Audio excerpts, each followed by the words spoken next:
Hi, it's Ken again. I know we probably just spoke, but I wanted to send this message to personally thank you for your vote of confidence and to welcome you aboard. It's people like you coming in at the beginning that can help change the world. We are excited that you want to be a part of this amazing brand new asset class before the street gets involved. To that end, we can change everything, but it's going to take a lot of people that think like you. So if you could reply to this message, quick recording of your own. Just tell us first of all, what made you excited about investing in us in the first place, how it made you feel, and the impact you think what we're doing can have on personal wealth building and human health in the long run. Now, of course, I won't use that recording without your direct permission, but just getting your input, hearing your thoughts, I think will be incredibly valuable for us as a company. And I want to thank you again. I want to welcome you aboard and suggest from you to me to buckle up because I think we're about to really embark on one heck of an adventure. So thanks again. Yep. The reason I played it is this is super cool thing called story prompt, which enables us to request feedback on the fly. And in fact, I'll show you what the screen looks like right now, give you an idea of how it looks. This is what it looks like, where you get this email and boom, the video plays and you get to record your response. Super cool technology, and we'll be rolling it out to new and existing investors. All right. Water the Blue Gold, Thursday, August 10th, 2023, briefing number 223. Water is the people's asset. And we have the usual disclaimers. So China's water crisis, yikes. They have a crisis. They have what's called a degrowth nightmare. I pulled this off of, ironically, a socialist magazine, and they have all kinds of solutions that have to do with wealth distribution. I'm not going to get into it because that's not my job. I'm in water, and I try and stay in my lane. But very interesting article because it talks about, first of all, China's enormous growth of almost 9% over 20 years. And annually, think about that. So the size of the total Chinese economy grew by more than fivefold. You know all this, but they also have a severe water crisis. Southern China has enough water. Northern China does not. By 2030, China could face a water supply gap of up to 25%. So that could have serious disruptions, which I'll jump into in a little bit. So, and the other issue is there's so much pollution. Only 60% of China's water, surface water, is considered safe for drinking. I think it's a lot less, but 800,000 people die each year due to drinking unsafe water. 800,000 people. I think we're in an important business, don't you? So it goes on to say how much of the world's rice, corn, cotton, and pork China consumes. And also it has this ecological footprint. Each individual has a footprint of 3.8 global hectare. Now, a hectare is 2.48 acres, and it's 100 meters by 100 meters, right? So 10,000 square meters. Hect, which means 100. R is an old Latin word meaning area, and that is a 10 by 10, 10 meters by 10 meters was an R. So hectare, right? But the biocapacity, meaning China's sustainability, is less than 1 global hectare per person, which means that there's a deficit here. And that is the best statement of the problem. To sustain China's current level of resources, consumption, and waste generation, it would need to use up the biological resources of 4 Chinas. Okay, now here is the CO2 picture, which they're predicting it'll drop. It'll drop because population will drop for sure. We have several different trends here. The dotted line is the historical, and it assumes the BAU is business as usual. So that's the big black line. So it keeps going up for a while until about 2030 and it starts dropping. Then there's the light gray line is called equity. Basically, between equity and inertia, equity allocates emissions based on population. So it tends to favor developing countries like India. Inertia is based on the share of emissions you get is based on your existing emissions, which is more like China. Anyway, so the equity, it assumes that things get sort of sliced off and then drops heavily. I think that's very unrealistic. I think it's going to be BAU for a while. That's just my opinion. Okay, But here's what's really going on is GDP has been crashing from about 14% in 2006 all the way down and briefly stopped by the COVID roller coaster, but eventually ending up at zero and below zero. Now, I believe it's going to go faster than that because of the population collapse that's occurring right now in real time. All right, so now, what does this mean for the world? Well, here's another article, which is about Chinese water challenges could lead to a global food and supply chain crisis. Here's why. By the way, it takes 500 gallons of water to produce a single hamburger, right? So that's horrendous. It's a lot of water being used. Beijing is the capital of the world's second largest economy, but its per capita water supplies have fallen to the level on par with of cities near Chile's Atacama Desert, the driest place on earth. Beijing's per capita water capability is about 120 cubic meters, whereas in California, a family of four will use about something like 1,200 cubic meters, 10 times as much. Now that's four people, so that's not quite the same measure. You have to divide it again by four. But the point is that we use vastly more water in the West. Water availability was really at the level of California back in 1949, and now it's 1/10. Continuing, here's very, very important. Water resource availability is very low, on stuff like that. Okay, now here's what's interesting. The North China breadbasket, which is, they have the least water but the most production. And you can see that the aquifer, the water stress is worse than the American Ogallala aquifer, which I've spoken about. It's in the Midwest. It's in serious crisis. Now, as you saw, it's been recovering. Starting in about 2013, the red line started to recover, whereas the purple line continued to crash and has only recently been going back up again. So that's the problem there, and it's a big one. Now, Mao Zedong said the South has plenty of water and the North lacks it, so if possible, why not borrow some? So they're spending a lot of money to basically send water from South to North. Big project. They're trying to boost rainfall with cloud seeding. They're trying to relocate heavy industry, et cetera, et cetera. And it shows that agriculture, they have made progress. From share of water used by agriculture has declined from 88% to 63%. My theory about that is that's in part because the share of water used by industry has grown. So they've made some efficiency gains, but I don't think that it's as good as it claims here. There's a long ways to go.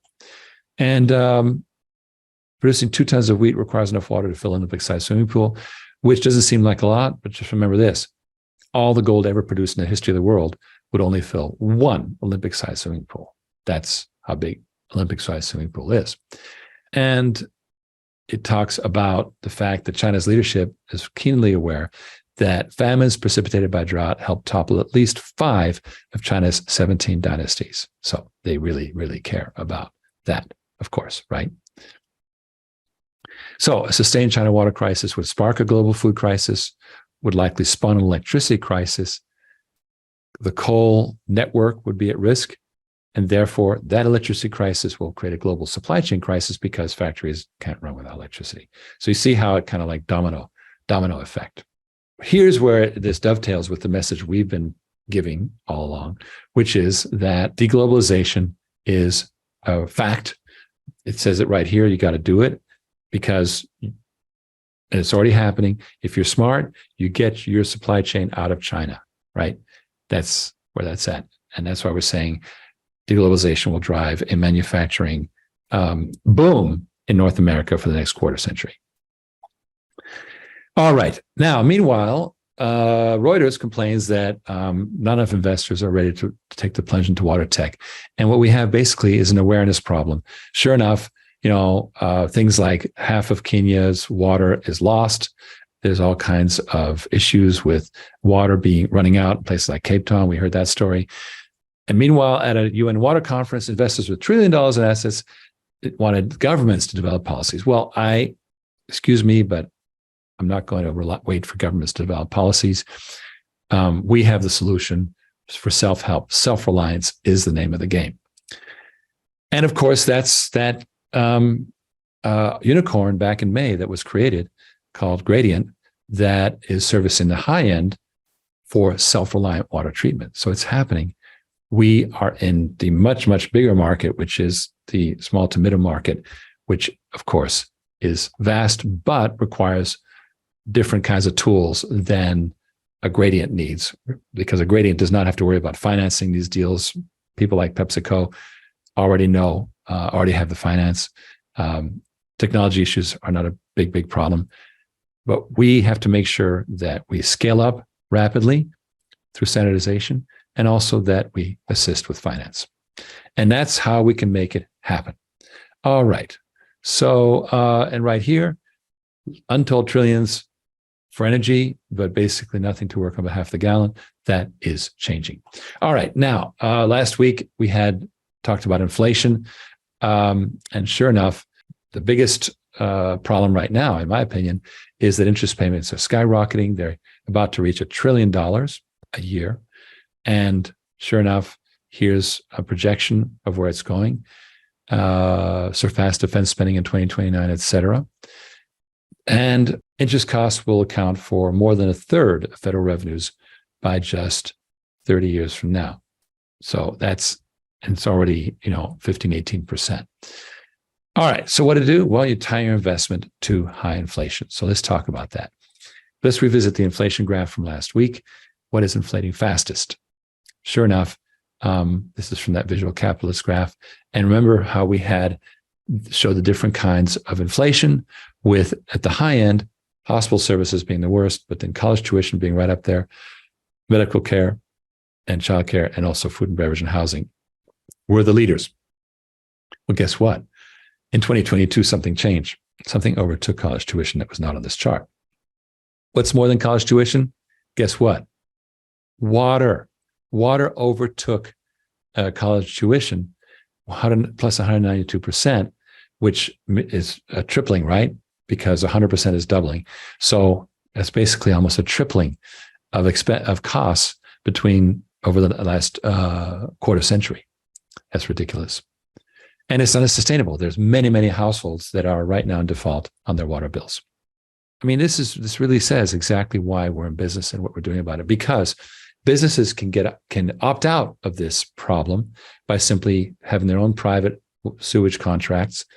They can put the sewage expenses under control, and they can also lower their incoming water costs by recycling. So this is the solution for businesses. And since businesses are 90% of the demand, that's what we're focusing on. So this is our mission. All right. So let's hear from part 2 of the very cool Geopolitics and Empire podcast. Oh, you can have a well. The important part is sewage. Why? Sewage travels on high pressure lines. It does not travel on gravity lines. So that's what makes it so expensive. And if you've heard in the news over the years about water main breaks, well, water mains only break when there's pressure. A regular gravity-fed system, there's nothing going on. It just flows and there's no pressure. But when there's pressure, then you get corrosion, whatever, and it bursts. So when that bursts, that reduces the ability of the city to process that sewage from whatever neighborhood it was coming from. And that's a big part of the problem for them. The network is degrading. A big part of our business at Modular Water Systems, for instance, is the strangest thing, but there's these, and you've mentioned pump stations, right? Pump stations are a critical part of the grid, because every time you change levels, you got to have a pump station. Generally, pump stations are for fresh water, potable water. Lift stations are for sewage, although it's roughly interchangeable. But the point I'm making is they have usually been built with concrete, steel, or fiberglass, and they degrade. And now you have the water seeping into the underground aquifer, which loses revenue in case of fresh water, and it also, in the case of sewage, it pollutes it. So the solution is this: become self-sufficient on sewage treatment. It's relatively simple.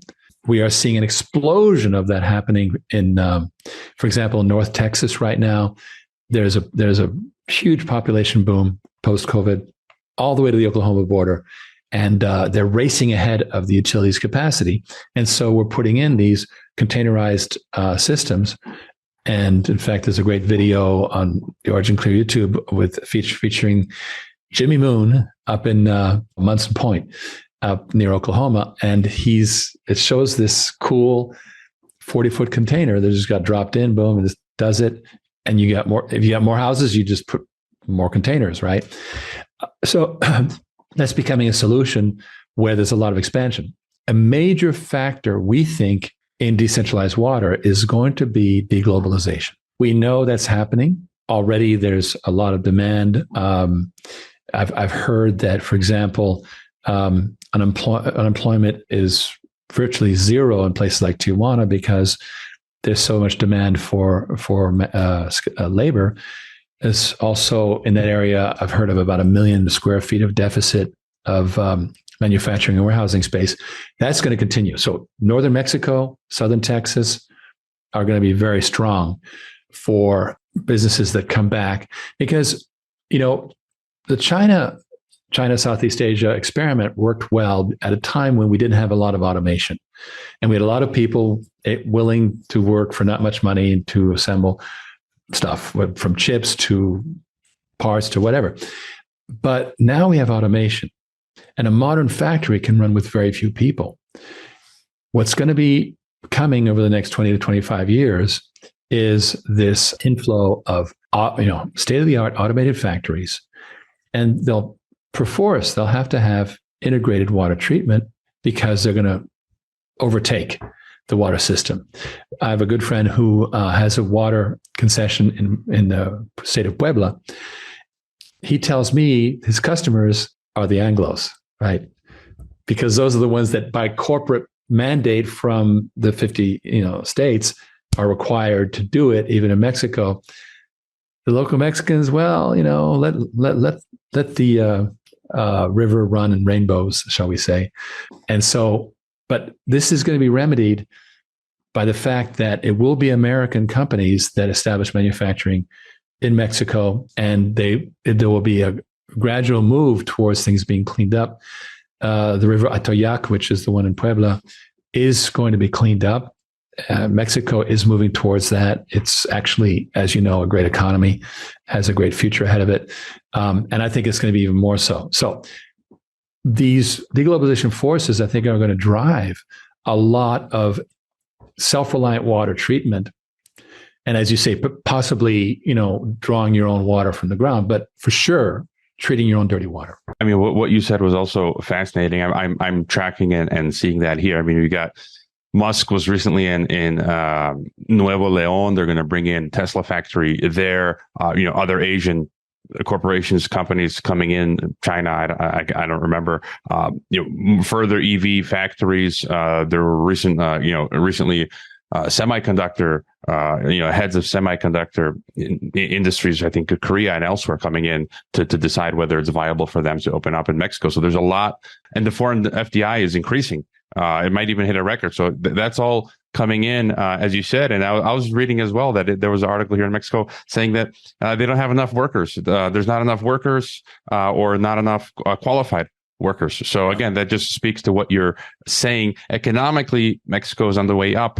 The issue is that still the security issue. What's also increasing, which is depressing for me, the number of highway bandits, especially here in Jalisco, where I am, where all of these industries, the semis that are transporting stuff, they're getting held up and the goods taken. So that is a problem. But apart from the security issue, hopefully that doesn't get worse. Definitely the FDI is coming in, and things are looking economically up in Mexico. But you talk about water stable coins. This is interesting. What's going on here? Okay, so let's set the stage here. There is no worldwide water market. Unlike pork bellies or other commodities, there's no worldwide trading of water. The price of water is incredibly diverse. The cheapest Colorado River water is around $25 an acre foot. That's 1 acre, 1 foot deep. About a household of 4 for a year uses an acre foot of water. So $25 is 4 households. The most expensive is what San Diego is paying on the margin, which is $1,350 for the same acre foot. That's a huge differential. what do you do when you're, the whole reason for commodity markets is to seek stability by buying future contracts, hedging your costs. But right now, if I'm in Northern California with skyrocketing prices of water, I can't hedge with Singapore water. It's impossible. Doesn't happen. Well, what we realized was, as we're rolling out this water on demand concept, now you have business customers paying by the gallon. And it's a much more even, because it's a commercial process that's roughly the same everywhere. And it's processing the same water. And there's small variations in toxicity levels. But in general, you've got a pretty stable price for water. And every single gallon has money attached to it. Back in 2018, I was an early pioneer back then of something called Water Chain, which was a blockchain water product token. But we ran up against the fact, again, that where's the water price? There's no water economy beyond local. So all water is local because you're not going to send a pipeline from the Carolinas to New York.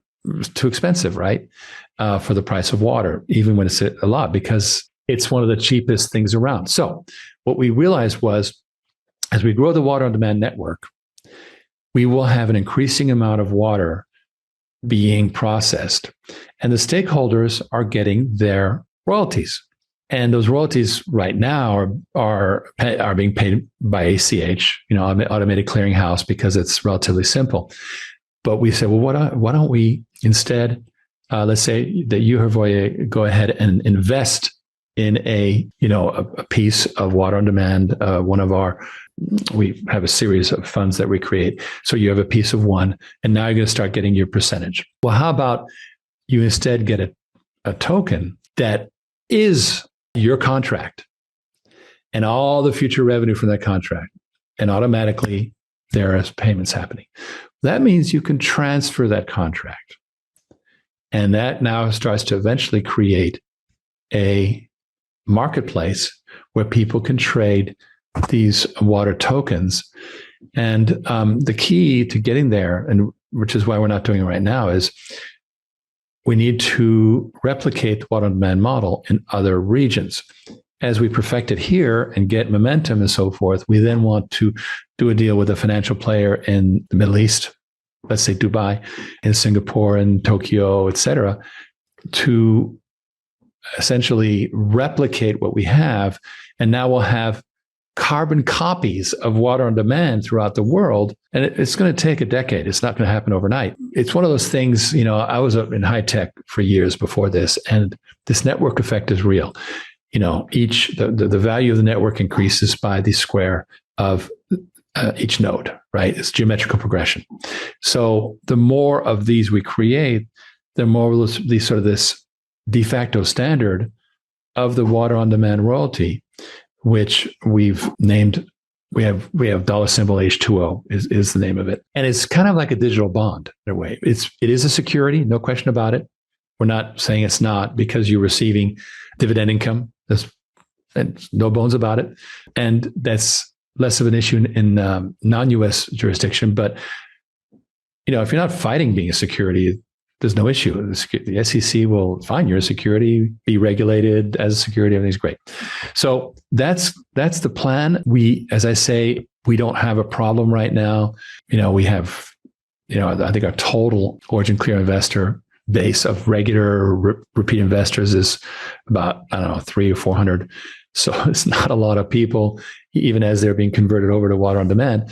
But when it gets to 1,000, 10,000, it gets to multinational replicants of water on demand, eventually we will have a worldwide water market. And that will be a stunning development, in my opinion.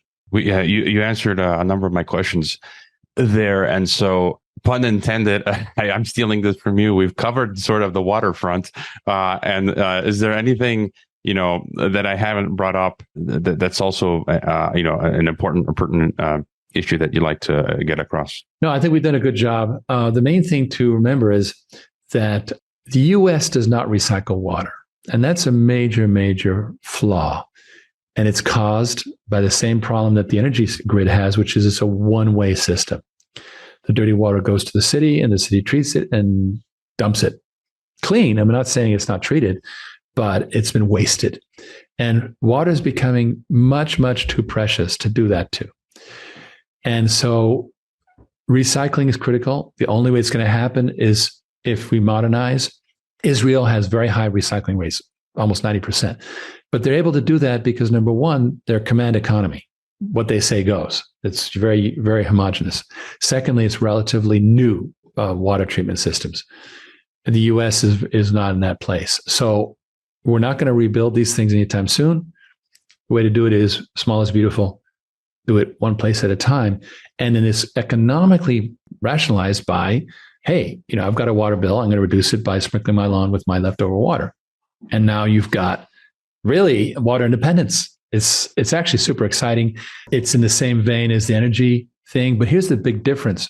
The energy utilities are resisting solar and trying to tax it and trying to have fees and so forth.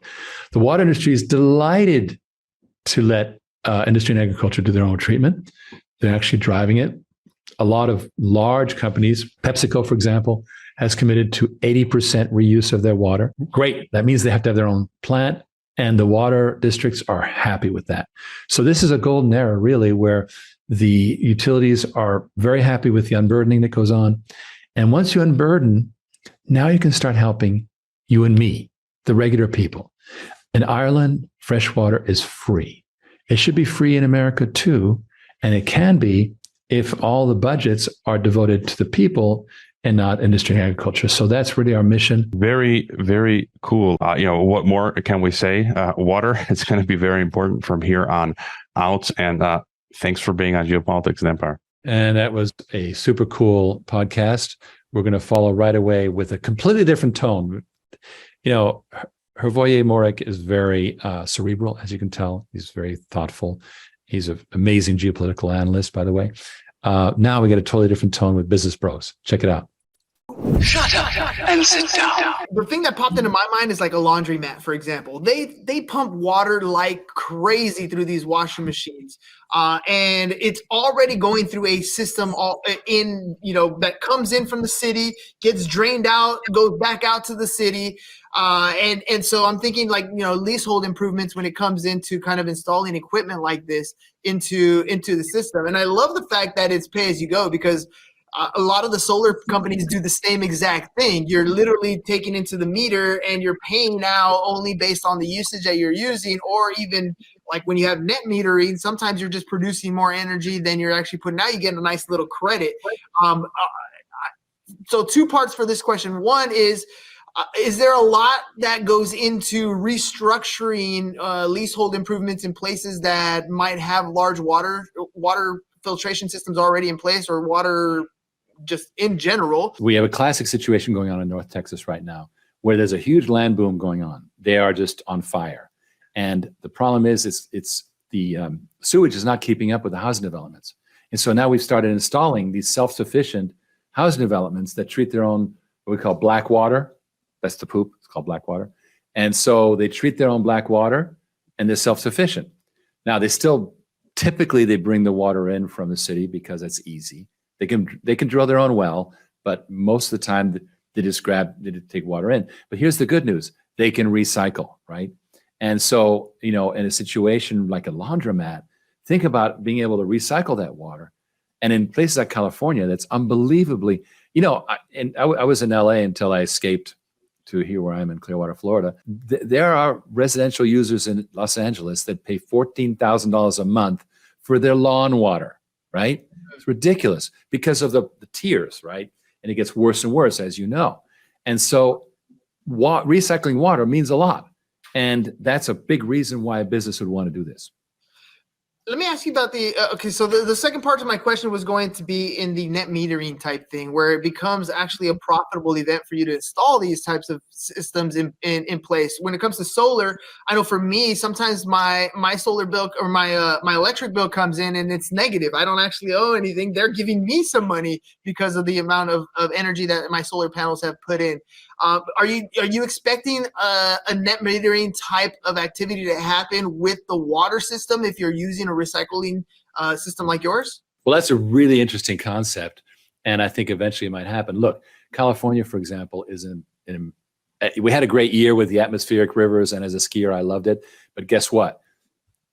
The water, all the reservoirs are going to go right down again because we have a long-term drought situation. And so anybody who is helping with the recycling, I think there could be incentive programs, absolutely, for people to recycle. I think that it will require some support from Sacramento to make it happen.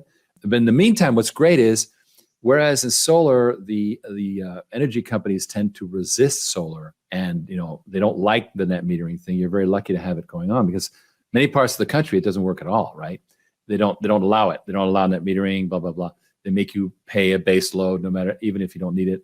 Well, in water, the utilities are delighted, like, oh, please treat the water, be my guest, right? So it's a much easier environment to implement, but it's very early still to talk about rewarding people for doing things like recycling, which I think we need to do big time. That Israel recycles almost 90% of its water.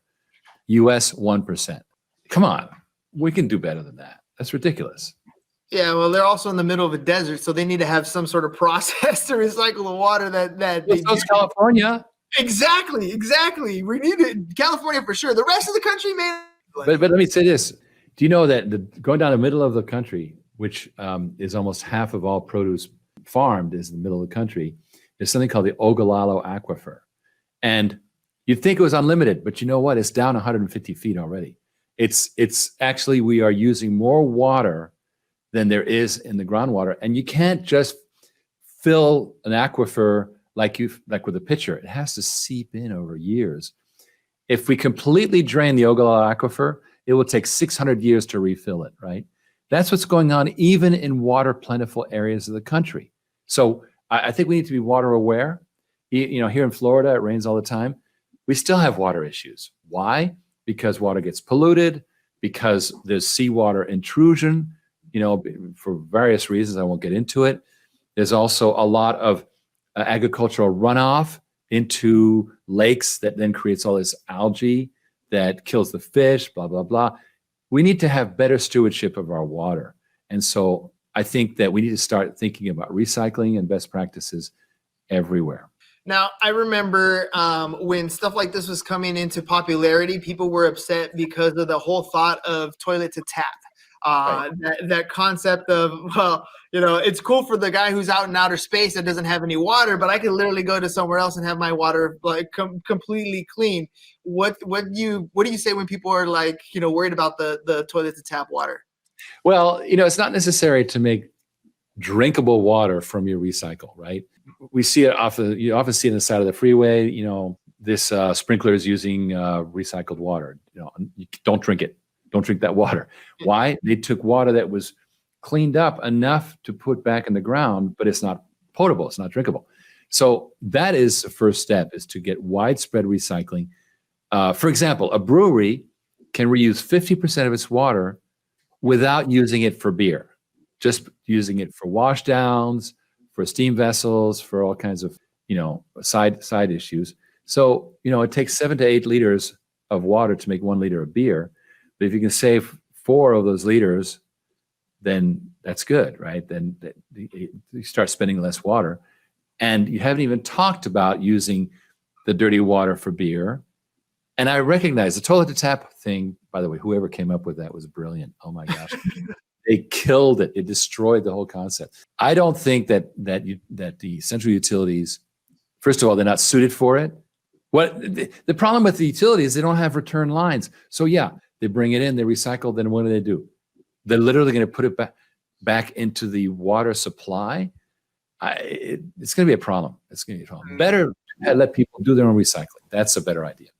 Let me ask you about, because, we talked about how, I'm in Southern California. There's definitely a desert, not a lot of water. And then again, yes, there is. This big old giant thing called the Pacific Ocean is right there. How does this equate to desalinization versus recycling? What's the difference in the misconception that we have there? Can our systems do the same type of purification there?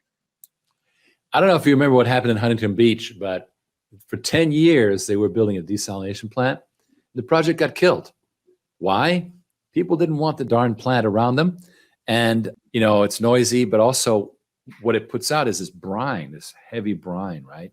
When you take the salt out of water, then the reject water is very briny and actually is an environmental issue. And so the whole project got killed. Well, if you were the developer of that desalination plant, you just took a hit. 10 years worth of development, boom, it goes away. So until we have a better way of managing the process, I know that in San Juan Capistrano, there's a desal plant. It works well. But, the cost of the water is, the lowest price for Colorado River water is around $25 an acre foot. An acre foot is 1 foot deep, 1 acre in dimension, and it's good for about a family of 4 for a year. That's an acre foot. The Colorado River water, cheapest price, about $25 an acre foot. San Juan Capistrano water, $1,350 an acre foot. It's expensive stuff, right? Now, San Diego needs it. They mix it into the rest. The average price is decent, but we're spending a lot for it. Now, the Israelis have gotten the price down to around $700 or $800 an acre foot, and we could follow their lead on technology, but it's still expensive stuff. Why don't we save the water that's already there? That's a good start. That's definitely a better start. Yeah, because we're already using it. And I remember growing up, I had family in Mexico, and one of the trippiest things was to go down deep into Mexico and take a shower using a bucket, to flush the toilet and using a bucket if you even had a toilet, that sort of stuff. The recycling methods are already in place. I love seeing things like I saw how the Japanese have a where you wash your hands right over the toilet, so the water gets recycled and goes back into the toilet. Some of these things that people already have been implementing, we're not really implementing here in the U.S. What's that pushback that you're getting? What's the holdup for this being more mainstream than it is today? I say there is pushback. For example, 25 years ago, Australia did a huge what they call gray water project because they had a big drought. And that is where all your shower water, your washing machine, dishwasher water gets collected, filtered, and reused for the same purpose. And it worked out well. But here's the problem. In order to do that, you have to have separate pipes, right? They're called purple pipes.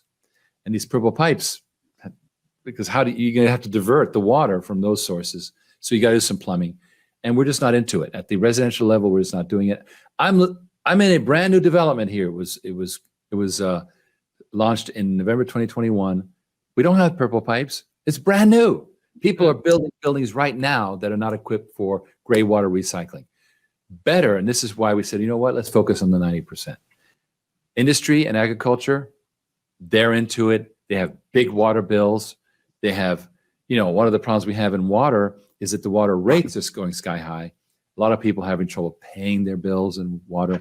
And so that's true of business as well. So they get a contract where that's the rate increases are limited and stated up front. Secondly, as I said, they get to recycle. And thirdly, they don't get bothered as much by the city. They do their own thing. As long as they maintain standards, everything's fine. That's very attractive these days. All right, well, we're getting low on time, so I want to make sure that if you basically get to talk to the people who you are targeting. So if people want to reach out to you, who's this ideal person that you want to talk to, and what's the best way to get in contact with you if they're looking to do something like this? We have no problem with getting clients. We have them coming in droves. But I mentioned that there's a way for these businesses to get help with their capital costs, right? The upfront cost. Well, what we do is we have investors for that. People can invest in water equipment. It's called water on demand. And through that process, they end up getting royalties, which is basically a piece of the pie, piece of the income forever, for as long as that fund exists. And they get a piece of our company. So if people are interested in getting royalty, ongoing income from water, they should go to invest@originclear.com, and we'll be happy to discuss it. It's exciting. Yeah, I mean, think about that, ladies and gentlemen, as an investment opportunity. I don't know about you guys, but the lifetime value of a client is always big. And for a client to be able to get paid continuously on the water usage, that is never going to go away. It sounds like it's a pretty good investment. What's that? What's that investment like? I know that usually investments like this are geared towards accredited investors. There's specific criteria. What's that process like? You're right. And a lot of our fundraising has been with accredited investors that have to make at least $200,000 a year. But we also have these crowdfunding programs. We just finished one where we'll start another one in the fall. And that's awesome because some investments don't have a nice return. The ability to have a royalty is huge. So Riggs, thank you very much for coming on the program. Ladies and gentlemen, look, that's what it comes down to. You want to have clean water. You want to have water usage in a recycled manner, and you'd like to make some money off that. I mean, I don't know. Sometimes a drip could be annoying, but if that drip is coming in a royalty, you're going to absolutely love it. So make sure you guys go to originclear.com, check it out, sign up for the newsletter, and that way you're aware and you're in the now of different investments that you can take advantage of, that are royalty paying. So make sure you guys check that out one more time, originclear.com. Riggs, thank you very much for being on the program. Ladies and gentlemen, we'll catch you guys on the next one. Peace. And that was super fun. And as you can tell, there's these great podcasts that have totally different points of view, but either way, super, super compelling message, as you could tell. So here we go. We're going to jump into the freewheeling discussion. There he is, the man of the hour. Okay, slightly improved camera situation. Still working on it, but we're getting there. You know, you'll have solved it, and we'll be at the same time. We'll be doing them in holograms by then. It'll be we'll be a unicorn. We'll be a unicorn. Right. Then I'll just have a camera crew come in. Right. I got my people here. I'll get the makeup, and it'll be great. You know what I enjoyed? Two very, very diverse interviewers, both catching, and they both caught the big picture. Now they latched onto different things that they thought were kind of, important to them. One guy got into the whole blockchain thing, and the other guy kind of got into the royalty. The last fella, is it Business Bros? He kind of got into the everyman aspect of it. A royalty paying, bond-like utility. Yeah. And look, with everything we're seeing, and you went over it in the presentation, with the uncertainty with a lot of, China's going to be in bad shape.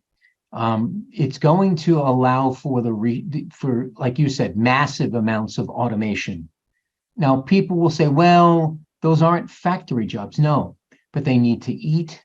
They need to live somewhere. They need to drive cars. They need to, that all of that outside economies that are created by these massive business ventures that will be going in. And, I said in one of my previous videos that, North Texas, they're going to build entire, manufacturing meccas. This was 10 years ago. It would take years of permitting to get water in the. We can have water infrastructure before they can put the building up. And I don't think the world understands how. Well, no, it'll come with the building. In other words, right. It'll be right. Yeah. Right. Co-located, right? Co-located water treatment. Oh, I just meant we'd finish before they did. Right. Yes. 90 days. Yeah. So it's going to be fun. It's going to be a huge adventure. And what's interesting is in the show we've talked about a lot about how people are dealing with Aquatech, quote unquote, not being funded, but actually that recently, back in May, we had our first unicorn in a long time.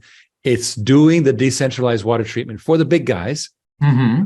So the 4 different vertical industries: pharma, chip manufacturing, food and beverage, and both alternative and fossil. So they got a great thing going on, and it's wonderful.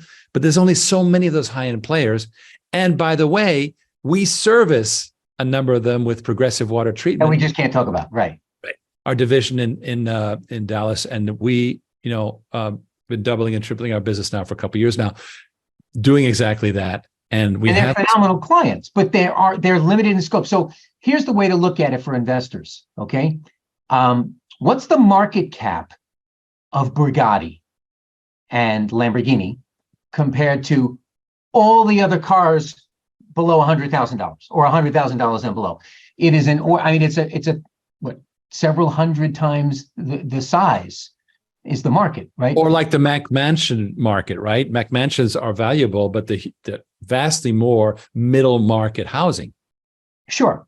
Well, exactly, right. $300,000 homes, the market size of a 300, that was just kind of your median type home. It's just absolutely enormous. All the $100 million homes put together don't even come close to the $300,000 homes, right? So as a market, it is much, much, much larger. Now, it's also more complex, which is why technology that that has already been well developed by other companies, and that we're going to simply kind of build off of. We'll be able to do this managed service model for that bulge bracket. It's the Walmart model. It's the Toyota. Remember, Toyotas used to be cheap. Remember when they first entered America, they were like $6,000 cars, and they dominated because they were built well and they were cheap, right? So, folks that think about that market, the big giant $100 million system. Yes, there's a great market for it. They're going to be great clients, but the clients really have the bully pulpit. Our clients are going to just be regular business owners that say, "Look, I want a problem solved. Right. Can you save me money? Yeah. Okay, great." We're going to make it assembly line just like Ford did, right? What Ford did two things really, really well. Number one, he created the assembly line. Number two, he created financing, right? Yes. We've done both. On the technology side, we have the automation, the standardization of the product line, and we're automating it constantly. And then on the other side, with water on demand, we're handling the financing side. So we're duplicating what Henry Ford did. Now, he wasn't building the Duesenbergs. He was building the Model Ts. Well, guess who made all the money? Henry Ford. Right. Now, one more piece. He used financing. He used banks. Right. Who made all the money on the financing? The banks. So if you could be the bank, would you? Well, that's why eventually they did do their own GM Financial for. Well, yeah, I told you what happened when I went to go buy my truck. Right, I went in there with financing ready to go with Ally. He dropped the price on the truck like $6,000 on the spot. He was like, "If you do it through Ford," I'm like, "Sure," because I knew I was paying less and I knew they were making more, and that's fine. Sure. And I think that's the common sense business arrangement between end user and us that you're going to find. They're going to look, I'm not going to try to take you to the cleaners. You're going to solve my problem for me. You're going to save my business money on both a monthly basis and prevent this huge CapEx, but you're also going to prevent an existential threat to my business, which is either a regulatory Armageddon or, some unforeseen water thing. scarcity, Also, et cetera, all these things, right? Right. All of those are existential events. These are the things that keep entrepreneurs awake at night. Right? They literally lay awake at night staring at the ceiling and go, "What's going to happen next?" Right? So the one thing they also do, a lot of businesses, they lay awake and go, "How the hell am I going to make payroll this month?" Because you have these unknown expenses like water. So being able to give them containment and control of expense, with obviously with steps, indexed to inflation, of course, but always below, always less than what they would have to do by going to the market. Well, we saw in this briefing that water rates are out of control, and they get out of that rat race. Boom, they're pulled out of it. They don't have to play. They opt out of the municipal rat race, and they can pro forma for the next 5 years. They can plan, right? Which is what a smaller business or a local business generally can't do. Amen to that. Well, I want to let everyone know. Well, I'm sold. You're scaring me, dude, because if you're sold, then everyone is. I'm telling If you want to get the real story, do speak with Ken Berenger on this address, oc.gold/Ken. Call him up, make it happen. You will learn amazing things. And please fill out your Zoom survey because it gives us amazing information. Thank you, everyone, for your help and your participation. Thank you, Ken, for having fun, because that's what we are. We're having fun. And dude, I was telling my wife this evening at dinner that Did you solve your broth? Did you solve your broth problem? Broth. We got broth. Yeah. Yeah. Broth. Ken and I were doing a Zoom, and all of a sudden I had to deal with the broth. Broth. Got the broth. Okay. Good. The broth and the quinoa, and that made great quinoa. Anyway, so that was, but while we were eating dinner, I said, literally we're coming into this huge relevance where for years and years we've been laboring out in the cold and like water, who cares, right? But we knew it was vital, and now the world knows it's vital, and it's scarce, and it's an unsolvable problem, and we have the single solution. And I feel like I have I'm doing something so important. Do you feel prescient? No, listen, just because you were early doesn't mean you weren't right. Correct. Well, right? We always thought it was important, but we had the hardest time getting the market to catch up. And all of a sudden the world is like, oh my God, water. I'm like, yeah, you almost chuckle about it because it was jumping up and down about it for years when folks didn't get it. They were chasing that high tech or the next big thing. And meanwhile, the greatest wealth creation event maybe of our lifetime has been running underneath our feet, and only now has it come to their attention. So yes, very gratifying. It's nice to be right. And to even be ahead of the crowd was even better. Also, Riggs, now I